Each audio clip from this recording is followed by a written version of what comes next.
Hi welcome back to Milana's terrace garden.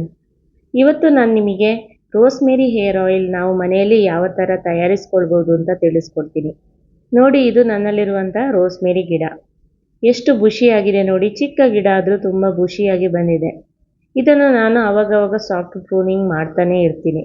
ನೋಡಿ, ಈ ಥರ ಪ್ರೂನ್ ಮಾಡಿದಂಥ ಚಿಕ್ಕ ಚಿಕ್ಕ ಈ ಕಟಿಂಗ್ಸ್ ಇದೆಯಲ್ಲ, ಇದರಿಂದಲೇ ನಾವು ಹೇರ್ ಆಯಿಲನ್ನು ತಯಾರಿಸ್ಕೊಳ್ಬೋದು. ಇದರಿಂದ ನಮಗೆ ಡಬಲ್ ಬೆನಿಫಿಟ್, ಯಾಕೆಂದರೆ ಒಂದು ಹೇರ್ ಆಯಿಲ್ ತಯಾರಿಸಿದಾಗ ಆಗುತ್ತೆ, ಹಾಗೆಯೇ ಇದರ ಜೊತೆಗೇ ಗಿಡ ಇನ್ನಷ್ಟು ಬುಷಿಯಾಗಿ ಬೆಳೆಯೋಕ್ಕೂ ಹೆಲ್ಪ್ ಆಗುತ್ತೆ. ಈ ಥರ ಸಾಫ್ಟ್ ಪ್ರೂನಿಂಗ್ ಮಾಡ್ತಾ ಇದ್ದರೆ ನೋಡಿ, ಇಷ್ಟು ಎಲೆಗಳು ಸಿಕ್ಕಿದ್ವು. ಇಲ್ಲಾಂದರೆ ಒಂದೊಂದು ಎಲೆಗಳನ್ನು ಕಿತ್ತು ಕೂಡ ನೀವು ಹೇರ್ ಆಯಿಲನ್ನು ತಯಾರಿಸ್ಕೊಳ್ಬೋದು. ಪ್ರತಿ ಸಲ ನಾವು ಆನ್ಲೈನು ಪರ್ಚೇಸ್ ಮಾಡೋದಕ್ಕಿಂತ ಅಥವಾ ಶಾಪಿಂದ ಪರ್ಚೇಸ್ ಮಾಡೋದಕ್ಕಿಂತ ಈ ಥರ ಮನೆಯಲ್ಲೇ ನಾವು ಗಿಡ ಇದ್ದರೆ ಪ್ರಿಪೇರ್ ಮಾಡ್ಕೊಳ್ಬೋದು. ಅದರಿಂದ ಹಣನೂ ಸೇವ್ ಆಗುತ್ತೆ, ಹಾಗೆಯೇ ಒಳ್ಳೆ ಗುಣಮಟ್ಟದ ನಾವು ಹೇರ್ ಆಯಿಲನ್ನು ಪ್ರಿಪೇರ್ ಮಾಡ್ಕೊಳ್ಬೋದು. ಎಲೆ ಕೂಡ ಹಾಗೆಯೇ ತುಂಬ ಫ್ರೆಶ್ ಆಗಿರುತ್ತೆ. ನಾವು ಆನ್ಲೈನಲ್ಲಿ ಕೂಡ ಸಿಗುತ್ತೆ ಈ ಥರದ್ದು ಡ್ರೈ ರೋಸ್ಮೇರಿ ಲೀವ್ಸು, ಅದನ್ನು ಕೂಡ ತಂದು ಮಾಡ್ಬೋದು. ಬಟ್ ಅದಕ್ಕಿಂತಲೂ ಈ ಥರ ನಾವು ಫ್ರೆಶ್ ಆಗಿ ಲೀವ್ಸಿಂದ ಮಾಡೋದು ತುಂಬ ಇಫೆಕ್ಟಿವ್ ಆಗಿರುತ್ತೆ. ಅಲ್ಲದೆ ಅದಕ್ಕೊಂದು ಅದರ ನ್ಯಾಚುರಲ್ ಸ್ಮೆಲ್ ಯಾವ ಥರ ಬರುತ್ತಲ್ಲ, ಅದು ನಮಗೆ ಕಂಪ್ಲೀಟಾಗಿ ಆ ಸ್ಮೆಲ್ ಸಿಗುತ್ತೆ. ಡ್ರೈ ಲೀವ್ಸಲ್ಲಿ ನೀವು ಮಾಡಿದರೆ ಅಷ್ಟೊಂದು ಸ್ಮೆಲ್ಲು, ಅಂದರೆ ಅದರ ಒರಿಜಿನಲ್ ಸ್ಮೆಲ್ ಬರಲ್ಲ. ನೋಡಿ, ಇವಾಗ ನಾನು ಇಷ್ಟೊಂದು ಎಲೆಗಳನ್ನು ತೊಗೊಂಡಿದ್ದೀನಿ. ಇದನ್ನು ಒಂದು ಸಲ ನಾನು ಚೆನ್ನಾಗಿ ನೀರು ಹಾಕಿ ವಾಶ್ ಮಾಡ್ಕೊಳ್ತಾ ಇದ್ದೀನಿ. ಇವಾಗ ಸ್ವಲ್ಪ ಡಸ್ಟ್ ಎಲ್ಲ ಜಾಸ್ತಿ ಅಲ್ವಾ, ಅದಕ್ಕೋಸ್ಕರ ನಾನು ಚೆನ್ನಾಗಿ ಈ ಥರ ವಾಶ್ ಮಾಡಿಕೊಂಡು, ಮಳೆಗಾಲದ ಟೈಮಲ್ಲಾದರೆ ನೀವು ಡೈರೆಕ್ಟ್ ಹಾಗೆ ಯೂಸ್ ಮಾಡ್ಬೋದು. ಇಲ್ಲಿ ನಾನೊಂದು ಕಾಟನ್ ಬಟ್ಟೆಯನ್ನು ತೊಗೊಂಡಿದ್ದೀನಿ. ಇವಾಗ ಇದರ ಮೇಲೆ ನಾನು ವಾಶ್ ಮಾಡಿರೋಂಥ ಎಲೆಗಳನ್ನು ಹಾಕಿ ಸ್ವಲ್ಪ ಡ್ರೈ ಮಾಡ್ಕೊಳ್ತೀನಿ. ಯಾಕಂದರೆ ಕಂಪ್ಲೀಟಾಗಿ ಅದು ಸ್ವಲ್ಪ ಡ್ರೈ ಆಗಿರಬೇಕು, ಯಾವುದೇ ಕಾರಣಕ್ಕೂ ನೀರಿನ ಅಂಶ ಇರಬಾರ್ದು. ಸೊ ನೀರಿನ ಅಂಶ ಇದ್ದರೆ ಏನಂದರೆ ಎಣ್ಣೆ, ನಾವು ಮಾಡಿಟ್ಟಂಥ ಎಣ್ಣೆ ಬೇಗನೆ ಹಾಳಾಗುವಂಥ ಚಾನ್ಸಸ್ ಇರುತ್ತೆ. ನಾವು ಜಾಸ್ತಿ ದಿವಸ ಅದನ್ನು ಸ್ಟೋರ್ ಮಾಡಿ ಇಡೋಕ್ಕಾಗಲ್ಲ. ಅದಕ್ಕೋಸ್ಕರ ನಾನಿಲ್ಲಿ ಚೆನ್ನಾಗಿ ಈ ಥರ ಪ್ರೆಸ್ ಮಾಡಿಕೊಂಡು ಇದನ್ನು ಸ್ವಲ್ಪ ಡ್ರೈ ಮಾಡಿ ಇಟ್ಕೊಂಡಿದ್ದೀನಿ. ಹಾಗೆಯೇ ಇದನ್ನು ಸ್ವಲ್ಪ ಹೊತ್ತು ಒಂದು ಅರ್ಧ ಗಂಟೆ ಹೀಗೆ ಫ್ಯಾನ್ ಗಾಳಿಗೆ ಹೀಗೆ ಬಿಡ್ತೀನಿ. ಅಷ್ಟೊತ್ತಿಗೆ ನಾನಿಲ್ಲಿ ಒಂದು ಪಾತ್ರೆ ತಗೊಂಡು ಅದಕ್ಕೆ ಸ್ವಲ್ಪ ತೆಂಗಿನಕಾಯಿ ಎಣ್ಣೆಯನ್ನು ಹಾಕ್ಕೊಳ್ತಾ ಇದ್ದೀನಿ. ನಿಮಗೆ ಎಷ್ಟು ಆಯಿಲ್ ಪ್ರಿಪೇರ್ ಮಾಡಬೇಕು ಅಷ್ಟೇ ಎಣ್ಣೆಯನ್ನು ನೀವು ನೋಡ್ಕೊಂಡು ಹಾಕ್ಕೊಳ್ಳಿ.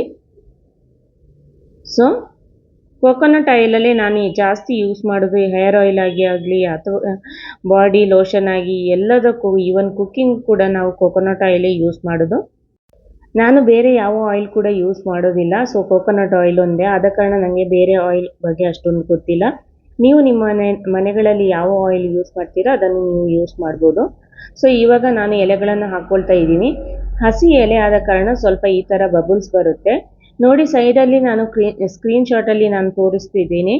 ಇದು ನಾನು ಪ್ರೈಸ್ ಅಮೆಝಾನ್ ಮತ್ತು ಫ್ಲಿಪ್ಕಾರ್ಟಲ್ಲಿ ಚೆಕ್ ಮಾಡಿದಾಗ ಯಾವ ಥರ ಪ್ರೈಸ್ ಇದೆ ಅಂತ ಹೇಳ್ಬಿಟ್ಟು.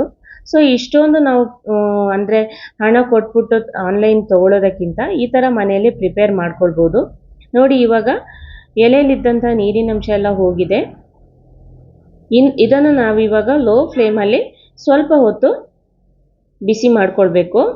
ಕಲರ್ ಸ್ವಲ್ಪ ಲೈಟಾಗಿ ನೋಡಿ ಕಲರ್ ಬಿಡ್ತಾ ಇದೆ. ಹಾಗೆಯೇ ಸ್ಮೆಲ್ ಕೂಡ ಹಾಗೆಯೇ ತುಂಬ ಚೆನ್ನಾಗಿ ಬರ್ತಾ ಇದೆ. ಆನ್ಲೈನ್ ತೊಗೊಂಡಂಥ ಆಯಿಲಲ್ಲಿ ಇಷ್ಟೊಂದು ಫ್ರೆಶ್ನೆಸ್ ಇರಲ್ಲ, ಹಾಗೆಯೇ ಕ್ವಾಲಿಟಿ ಕೂಡ ಅಷ್ಟೊಂದು ಚೆನ್ನಾಗಿರಲ್ಲ. ಇವಾಗ ನೋಡಿ, ಇದು ಆಗ್ತಾ ಇದೆ, ಕಲರ್ ಎಲ್ಲ ಚೆನ್ನಾಗಿ ಬಿಟ್ಕೊಂಡಿದೆ. ಇಷ್ಟ ಆದರೆ ಸಾಕು, ತುಂಬ ಫ್ರೈ ಆಗಬಾರ್ದು.